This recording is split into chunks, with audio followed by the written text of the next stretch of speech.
DCB മീഡിയയുടെ പുതിയൊരു വീഡിയോയിലേക്ക് സ്വാഗതം. ബാങ്ക് അക്കൗണ്ട് ഉള്ളവർ ഡിസംബർ മാസം മുതൽ അറിഞ്ഞിരിക്കേണ്ട ഇൻഫർമേഷനുകളാണ് നിങ്ങളുമായി ഷെയർ ചെയ്യുന്നത്. വിശദാംശങ്ങളിലേക്ക് കടക്കുന്നതിന് മുൻപായി ചാനൽ ആദ്യമായി കാണുന്നവർ സബ്സ്ക്രൈബ് ചെയ്യുക, വീഡിയോ ലൈക്ക് ചെയ്ത് സപ്പോർട്ട് തരിക, ഫേസ്ബുക്കിൽ കാണുന്നവർ പേജ് ഫോളോ കൂടി ചെയ്യുക. ആദ്യത്തെ അറിയിപ്പ്, ബാങ്കിംഗ് നിയമ ഭേദഗതി ബിൽ ലോക്സഭ പാസാക്കി.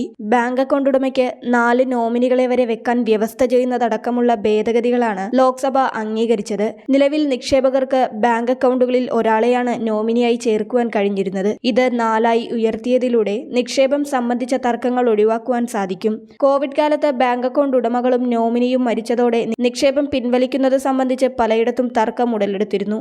ഒന്നിലധികം മക്കളുള്ള നിക്ഷേപകർ ഒരാളെ മാത്രം നോമിനിയായി വെക്കുന്നതും പലപ്പോഴും തർക്കങ്ങൾക്കിടയാക്കിയിരുന്നു.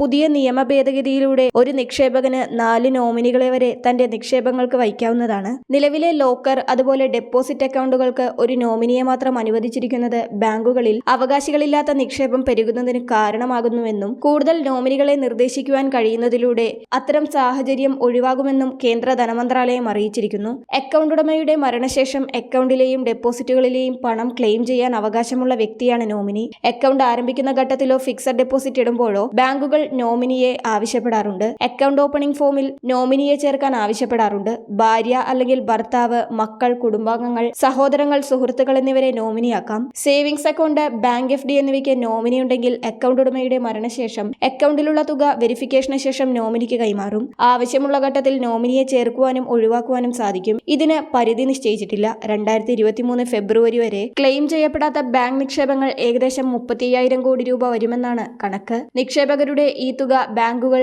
RBIക്ക് കൈമാറിയെന്നാണ് ധനമന്ത്രി നിർമ്മല സീതാരാമൻ ഈയിടെ വ്യക്തമാക്കിയത്. അതിനാൽ തന്നെ അക്കൗണ്ട് ഉടമകൾ നോമിനിയെ ചേർക്കേണ്ടത് അത്യാവശ്യമാണെന്ന് ധനമന്ത്രി വ്യക്തമാക്കിയിട്ടുണ്ട്.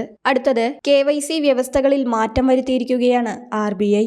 ബാങ്കുകളും ധനകാര്യ സ്ഥാപനങ്ങളുമായി ബന്ധപ്പെട്ടുള്ള നോ യുവർ കസ്റ്റമർ നടപടികളിലാണ് റിസർവ് ബാങ്ക് ഓഫ് ഇന്ത്യ മാറ്റം വരുത്തിയിരിക്കുന്നത്. ഒരിക്കൽ ഒരു ബാങ്കിൽ KYC നടപടിക്രമം പൂർത്തിയാക്കിയാൽ പിന്നീട് അതേ സ്ഥാപനത്തിൽ പുതിയ അക്കൗണ്ട് തുറക്കാനോ മറ്റു സേവനങ്ങൾക്കോ വീണ്ടും KYC നടപടികൾ വേണ്ടിവരില്ലെന്നതാണ് പ്രധാന നേട്ടം. മാറ്റങ്ങൾ നവംബർ 6 മുതൽ പ്രാബല്യത്തിലായി കഴിഞ്ഞു. കള്ളപ്പണം വെളുപ്പിക്കൽ തടയൽ നിയമത്തിലെ സമീപകാല മാറ്റങ്ങളുമായി പൊരുത്തപ്പെടുത്തുന്നതിനു വേണ്ടിയാണ് റിസർവ് ബാങ്കിന്റെ ഈ തീരുമാനം. 2016 KYC നിർദ്ദേശത്തിന് കീഴിലുള്ള ബാങ്കുകളടക്കമുള്ള നിയന്ത്രിത സ്ഥാപനങ്ങൾക്കാണ് പുതിയ വ്യവസ്ഥ ബാധകമാകുന്നത്. ഒരു ഉപഭോക്താവിൽ നിന്ന് അധികമോ അപ്ഡേറ്റ് ചെയ്തതോ ആയ വിവരങ്ങൾ ലഭിക്കുമ്പോഴെല്ലാം ഉടൻ തന്നെ നോ യുവർ കസ്റ്റമർ റെക്കോർഡ് രജിസ്ട്രിയിൽ പുതുക്കിയ വിവരങ്ങൾ നൽകണമെന്നാണ് വ്യവസ്ഥ.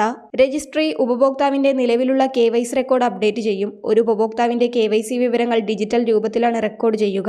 ഇത്തരത്തിൽ KYC രേഖകൾ സ്വീകരിക്കുകയും സംഭരിക്കുകയും സുരക്ഷിതമാക്കുകയും വീണ്ടെടുക്കുകയും ചെയ്യുന്ന ഒരു സ്ഥാപനമാണ് no your customer record registry. അടുത്തത്, മുതിർന്ന പൗരന്മാർക്ക് നിക്ഷേപിക്കാവുന്ന മികച്ച FD സ്കീമുകളെ കുറിച്ചാണ്. SBI മുതിർന്ന പൗരന്മാർക്ക് അമൃത് വൃഷ്ടി FD സ്കീമിന് 7.75% പലിശ നൽകുന്നു. ഇത് SBIയുടെ ഒരു ജനപ്രിയ FD സ്കീമാണ്. ഈ നിക്ഷേപത്തിന്റെ കാലാവധി 444 ദിവസമാണ്. മറ്റൊരു രീതിയിൽ പറഞ്ഞാൽ 1 വർഷവും 2 മാസവും 18 ദിവസവുമാണ് ഈ FDയുടെ കാലാവധി.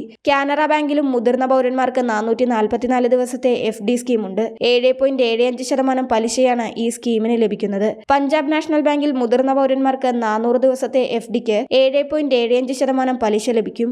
ആക്സിസ് ബാങ്കിൽ മുതിർന്ന പൗരന്മാർക്ക് 15 മാസം മുതൽ 2 വർഷം വരെയുള്ള FDകൾക്ക് 7.75% പലിശ നൽകുന്നുണ്ട്. ICICI ബാങ്കിൽ മുതിർന്ന പൗരന്മാർക്കായി 15 മാസം മുതൽ 18 മാസത്തിൽ താഴെ വരെയുള്ള FD സ്കീമിന് 7.80% പലിശ നിരക്കാണ് നൽകുന്നത്.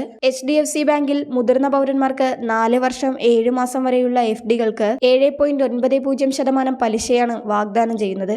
ഈ 6 ബാങ്കുകളും മുതിർന്ന പൗരന്മാർക്ക് FDക്ക് ഉയർന്ന പലിശയാണ് നൽകുന്നത്. വളരെ പ്രധാനപ്പെട്ട ഇൻഫർമേഷൻ നിങ്ങൾ മറ്റുള്ളവർക്ക് കൂടി ഷെയർ ചെയ്യുക.